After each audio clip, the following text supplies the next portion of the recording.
I'll fill it in, just sign your name. Which is what, by the way? Jesse Jackson. Seriously? What? This is Krysten Ritter. Apart from her roles in shows like Breaking Bad and Don't Trust the Bee in Apartment 23, she currently plays damaged superhero Jessica Jones in 2 Marvel Cinematic Universe series, Jessica Jones and The Defenders. One of Krysten's trademarks, as listed on her IMDb page, is, quote, often plays characters with questionable morality. Are you taking my kidney? Yes, I am. Why are your clothes off? Because I didn't want to get blood on them. That may be true of some of her more well-known characters, but it didn't take shape overnight. Krysten originally got into acting through the modeling industry when she was discovered by a talent agent at a shopping mall as a teenager. Her first couple roles in films were actually as a model, but the acting department at her agency continued sending her out for more substantial roles. She had a few lines as an art history student in Mona Lisa's Smile, and played a sassy producer's assistant interviewed by police in an episode of Law and Order. Sonny's a professional pest. He'd call 5-6 times a day, always with his hand out. As Krysten got bigger roles, a type began to take form,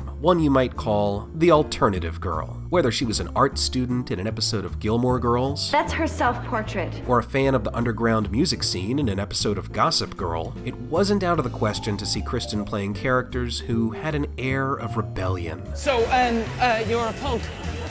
Am I? It's no surprise that her character in one of her first major films, 27 Dresses, is named Gina the Goth. In a 2009 interview for Philadelphia Style magazine, Krysten said, "I have naturally black hair, so I have a leg up in the goth department." Now that may be true as far as style, but attitude? In the late 2000s, Krysten had a string of supporting roles in comedies that were just fun, like a casual love interest in What Happens in Vegas, and a couple best friend roles in Confessions of a Shopaholic and She's Out of My League. It's these kinds of parts that paved the way for characters like Chloe in Don't Trust the Bee in Apartment 23. Hi! We're having a party for no reason. It wasn't until 2009 when Krysten played a rebellious character in a dramatic way as recovering drug addict Jane Margolis in Breaking Bad. As Jane, Krysten was fantastic at showing the 2 sides of a drug addict. When we first see Jane, she's sober, struggling, trying to turn her life around. But when she starts using with Jesse,